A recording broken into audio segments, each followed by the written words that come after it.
decisão. Olha, terminou no Maracanã, vitória do Flamengo sobre o Sampaio Corrêa por 2-0. E quem é que deu a entrevista, Thiagotti? O Wallace Yan, né, o menino, autor do primeiro gol do Flamengo no jogo de hoje, deu entrevista, a gente mostra para vocês agora. Wallace, fala pra gente aí, entrou, fez um gol rapidamente, é o artilheiro do time aí no Campeonato Carioca. Fala pra gente como é que tá sendo esse início de temporada pra você. Boa noite. Muito feliz, né, pra estar ajudando o Flamengo. Sempre é uma honra fazer gol com essa camisa pesada, que é um sonho de criança, né, tá lançando a rede pelo time de coração.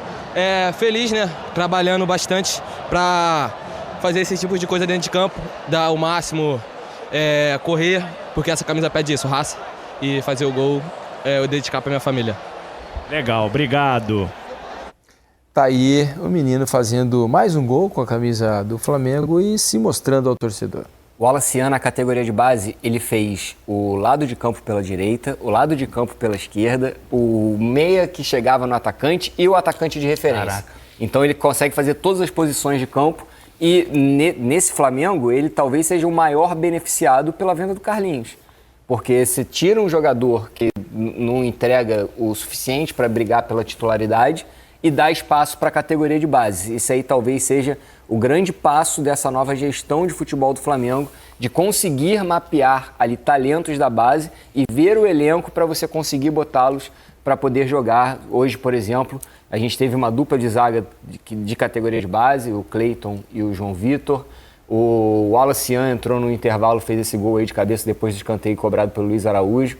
Então, a categoria de base do Flamengo, nesse momento, eu imagino que a diretoria esteja planejando dar um pouquinho mais de espaço em posições que não há briga pela titularidade, como, por exemplo, o caso do Carlinhos.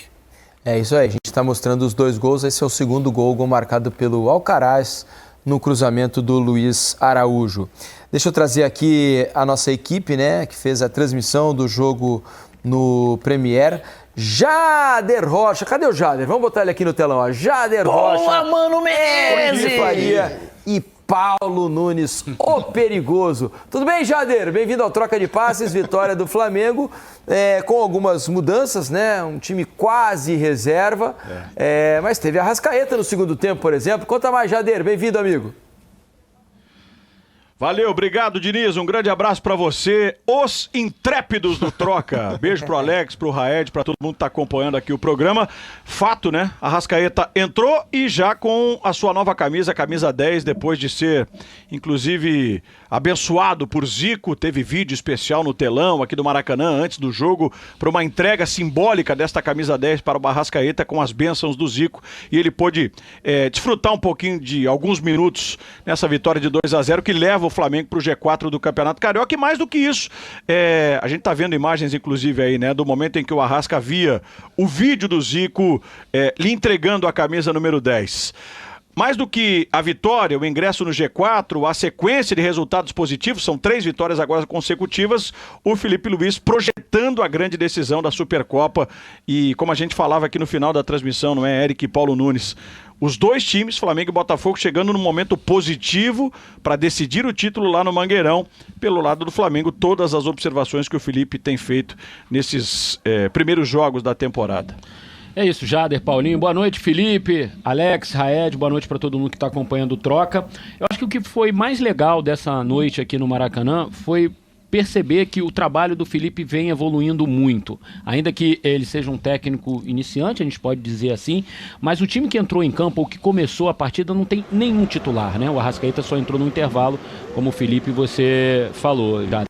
E a gente pode ver um padrão sendo repetido. Sim. O Flamengo havia jogado com os titulares contra o Volta Redonda e hoje enfrentou o Sampaio Corrêa. Obviamente tem a diferença técnica, o entrosamento, o outro time tem jogadores mais experientes, mas o padrão da atuação foi repetido. Marcação, troca de passes, tentando envolver o adversário, empurrar o adversário para trás. E foi o que aconteceu principalmente nos 30, 35 minutos do primeiro tempo. Depois o jogo caiu um pouquinho de ritmo e aí no segundo tempo, com as mexidas e tal, também não teve lá um grande ritmo. Mas o padrão estava ali, estava mantido. O trabalho do Felipe você conseguia perceber. E aí depois acabaram acontecendo os 2 gols que deu essa vitória para o Flamengo. Mas eu acho que fica mais legal o torcedor do Flamengo olhar para frente, é o padrão. Há um trabalho mesmo no time reserva, o que isso implica que no time titular também essa coisa vai acontecer, né, Paulo? Exatamente. Boa noite, Jade, Eric, boa noite a todos da mesa. Diniz, Raed, Alex. Diniz voltou a trabalhar, né? Importante isso. As pessoas trabalharem também.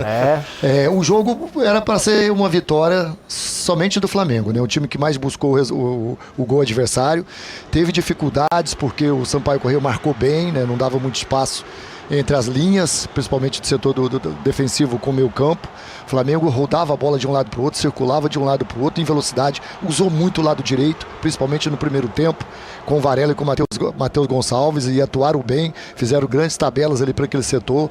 No segundo tempo, quando você tem o Arrascaeta, você começa a já utilizar mais o Juninho. O Juninho no primeiro tempo ficou muito preso dentro dos zagueiros, né? Se teve um jogador que poderia aparecer mais no primeiro tempo, era o Juninho, mas no segundo tempo já começou a produzir melhor. Agora, o que é bom para o Flamengo, o Flamengo jogou contra o Volta Redonda, com o time titular, venceu jogando bem. Hoje aqui não foi um grande jogo, mas jogou bem também, não foi uma grande partida. Só que você ganha com os jogadores, né, chamados alternativos, reservas. Por quê? Você ganha minutagem, você ganha confiança, você recupera o Everton Cebolinha, você recupera o Luiz Araújo, né, você dá mais oportunidade pro Juninho.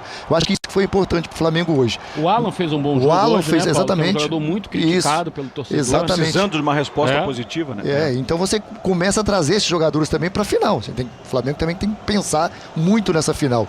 Tem o time titular já com confiança e hoje leva também o time alternativo, né, os reservas também para esse jogo com confiança e com minutagem. Pode ter enfrentado um pouco de resistência por parte desse bravo time do Sampaio, não é, Diniz e amigos? Mas fato é que a superioridade técnica, ela já foi muito bem colocada, muito bem vista desde os primeiros minutos, e aí os gols só saíram no segundo tempo, mas era uma questão até de tempo. Né, para o Flamengo construir a vantagem que, indo ao fim, se comprovou então com esses 2-0. E tenho a impressão, meus amigos, não sei se vocês tiveram a mesma que a minha, é que o Felipe usou alguns jogadores que estavam voltando de lesão, junto com os reservas, para tentar dar um pouco de ritmo a eles para o jogo do final de semana, né, no domingo. Porque se a gente pensar, olha, Arrascaeta, Luiz Araújo, o Everton Cebolinha, todos jogadores que estavam voltando de lesões, né? E aí usa eles em parte desse jogo de hoje para tentar fazer com que eles cheguem numa melhor condição. Não sei se para jogar desde o início, no caso do Arrascaeta, por exemplo, mas para pelo menos conseguirem participar de parte do jogo do fim de semana, não? O Felipe, inclusive, deixou muito claro isso, né, na entrevista antes do jogo aqui para o Fábio Jupa, né, que a ideia era dar alguns minutos para esses jogadores para, de fato, eles irem se reencontrando, entrosando, sentindo a bola, né, o próprio entrosamento com os companheiros, tentar, de certa forma, igualar essa questão com os demais, né? E tem uma outra questão também, amigos, que é o fato de você não trazer nenhum dos titulares para cá, você possibilita dar treinos fortes para eles até o dia da decisão. Você pode treinar forte hoje, como deve ter acontecido, os titulares, amanhã e sexta. Se eles jogam, amanhã é dia de recuperação, 48 horas depois ainda há um risco. Só no sábado. E você precisa trabalhar com cuidado, e aí só no sábado os titulares poderiam trabalhar. Então, o que o Felipe fez foi dar minutagem, como vocês falaram, colocar o Cebolinha em campo depois de 5 meses e poder dar uma pancada nos titulares mesmo, ainda terminar uma pré-temporada, que é o que o Flamengo está fazendo, planejando, que assim, desde o início o Felipe falou, a pré-temporada ela precisa ser planejada até o jogo contra o Botafogo. Então, de fato, é o que está acontecendo, né? E com o resultado, deu certo. Sem contar a viagem, que ela é desgastante também, né? O tempo de recuperação, se colocasse os titulares hoje, seria uma temeridade, né? Se a gente fala de grupo, de elenco, né? Se a gente olhar para o outro lado, que é o Botafogo pode ter dificuldades com isso, porque muitos jogadores que eram reservas saíram do elenco do Botafogo. Então o Botafogo não tem um grande número, o Flamengo não. Além de você ter esses jogadores, né, como o Diniz disse, recuperando, o Everton Cebolinha voltando, Luiz Araújo, o próprio Arrascaeta, você tem um banco muito forte. E você vai precisar de utilizar esse banco, até porque em Belém também é um calor, né, que a gente sabe como é. E é início de temporada também, né, Paulo? Exato. Agora, visando ao jogo contra o Botafogo, talvez o único que possa entrar no time titular seja o Arrascaeta, Sim. dependendo das condições físicas dele, se a gente pensar no jogo contra o Volta Redonda, né? Eu acho que os outros jogadores que atuaram aqui, eles são reservas, são opções, né? O Arrascaeta é que vai depender muito de uma condição física dele para iniciar a partida contra o Botafogo. Mas até pensando nisso, o Luiz Araújo e o Everton Cebolinha, eles se credenciam para já viraram mais à ótimas frente, opções, né? Exatamente, claro, na frente claro. da fila por conta do que já fizeram no passado, recente, mas hoje, especialmente a resposta de hoje, né? Sem dúvida. Aliás, vou pedir para Cebolinha me chamou vocês... atenção, pelo tanto tempo, né? Não, vai lá, Paulo, termina que eu sigo aqui em seguida. Não, é só para Diniz, só para o Cebolinha com tanto tempo, né, 5 meses. sem jogar, e uma contusão que é muito séria, né, onde foi. Tendão, né? Ele parecia que estava normal, jogando Cheguei com a falar sobre isso, né? exatamente, jogando com desenvoltura, indo para cima. O Felipe Luiz tira ele, né, para dar uma preservada, mas fez um bom primeiro tempo. Aliás, eu até quero pedir a presença de vocês para mostrar, a gente preparou aqui, já pensando no jogo do final de semana, um campinho com as prováveis escalações. É claro que a gente não tem informações privilegiadas, tudo aqui, né, dentro das informações que a gente tem e tal, que a gente vai colhendo aqui e ali, né? a possibilidade dos times titulares de Botafogo e Flamengo para o clássico do final de semana, na final da Supercopa. E é muito dentro do que o Eric estava falando aí, olha só, esse é o time do Flamengo provável, né, pelo menos da nossa cabeça aqui, ó.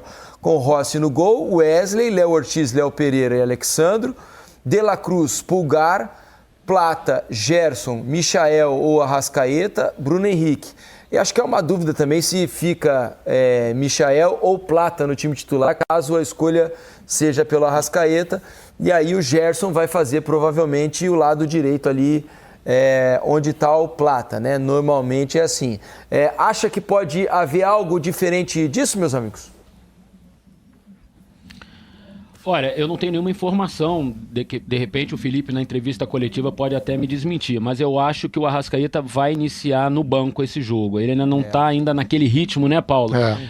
Você viu ele de perto no jogo contra o Volta Redonda, viu aqui de novo, ele ainda me parece carecer de uma forma física melhor, de mais ritmo, de mais intensidade, e talvez entrando num segundo tempo, com mais espaços, talvez ele seja mais produtivo. Se eu tivesse que dar um palpite, Eric, eu acho que é o time que começou o jogo contra o Volta Redonda, é o jogo que vai começar a partida contra o Botafogo. Mas é um mero palpite e observando a atuação do Arrascaeta hoje aqui. A gente não pode esquecer que ainda o Flamengo poderá ter a chance de ter o Danilo, né? Para esse jogo, dependendo, claro, da questão dos trâmites todos. Isso. Se ele for inscrito, conseguir, né, ser inscrito até amanhã. Mas seria uma opção também. Né? Existe a possibilidade do Flamengo levá-lo para Belém e aí entrar no jogo é outra circunstância. Até pelo próprio Varela, que a gente não sabe, né, se vai ter, ele saiu com uma concussão mesmo. Com uma lesão na cabeça, exatamente. Né? Um corte profundo. Vamos dar uma olhada então. Né? A gente está vendo o Danilo aí que foi apresentado, né? Isso, a gente falou bastante sobre ele aqui antes da participação de vocês. Vamos